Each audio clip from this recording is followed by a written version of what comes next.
Cinema థియేటర్ల బంద్పై ప్రముఖ నిర్మాత దిల్ రాజు స్పందించారు. సోమవారం నిర్వహించిన మీడియా సమావేశంలో ఆయన కీలక వ్యాఖ్యలు చేశారు. ఏప్రిల్ 19న గోదావరి జిల్లాల్లో ఎగ్జిబిటర్లు తమ ఇబ్బందులను లేవనెత్తారని, ఏప్రిల్ 26న జరిగిన గిల్ట్ మీటింగ్లో ఈ విషయం తమకు తెలిసిందని దిల్ రాజు తెలిపారు. ఎగ్జిబిటర్ల డిమాండ్లకు, డిస్ట్రిబ్యూటర్లకు మధ్య ఈ వివాదం ఉందని ఆయన స్పష్టం చేశారు. ఎగ్జిబిటర్ల వివాదం, పవన్ కళ్యాణ్ సినిమా విడుదల వాయిదా, పైరసీ సమస్యలు, ఛాంబర్లోని ఐక్యత లేమి వంటి పలు విషయాలపై స్పందించారు. మే 18న ఎగ్జిబిటర్ల మీటింగ్ జరిగిందని, అయితే థియేటర్స్ బంద్ అనే మాటలో వాస్తవం లేదని దిల్ రాజు స్పష్టం చేశారు. రెంటల్ పర్సెంటేజ్ కావాలని అడుగుతున్నారని, బంద్ మాటను తాను ఖండించనని చెప్పారు. ఛాంబర్లో ఏం జరిగిందో ఎవరికీ తెలీదు. మాకు పర్సెంటేజ్ విధానం కోసం సమావేశం ఏర్పాటు చేసి మాట్లాడాలి అన్నారు. చర్చలే జరగకుండా బంద్ ఏంటి? ఎవరూ ఖండించకపోవటం తప్పు.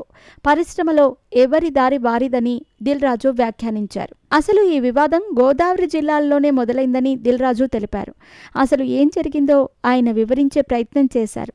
ఈ వివాదానికి జనసేనకు చెందిన కీలక వ్యక్తే కారణమని దిల్ రాజు ఈ సందర్భంగా చెప్పుకొచ్చారు. ఏప్రిల్ 19న జరిగిన సమావేశంలో ఈ సమస్యను తీసుకొచ్చింది సత్యనారాయణ అనే వ్యక్తి అని దిల్ రాజు పేర్కొన్నారు. సదరు వ్యక్తి ఎగ్జిబిటర్, డిస్ట్రిబ్యూటర్, నిర్మాత అని, అతని వల్లే ఈ వివాదం వచ్చిందని చెప్పే ప్రయత్నం దిల్ రాజు చేశారు. డిస్ట్రిబ్యూటర్ల మీటింగ్లో సమస్యలు ఉన్నా సినిమాలు విడుదల చేస్తాం. మా థియేటర్స్ మాతో ఉన్నాయి. 56 రోజులు షూటింగ్ ఆపి ఏం సాధించలేదు. కోవిడ్ టైంలో మాత్రమే థియేటర్లు మూతపడ్డాయని దిల్ రాజు గుర్తు చేసుకున్నారు. కళ్యాణ్ సినిమా ఉందని తన పేరు ఇండైరెక్ట్గా చెప్పారని, అయితే పవన్ కళ్యాణ్ సినిమాని ఆపే దమ్ము, ధైర్యం ఎవరికీ లేదని దిల్ రాజు ధీమా వ్యక్తం చేశారు.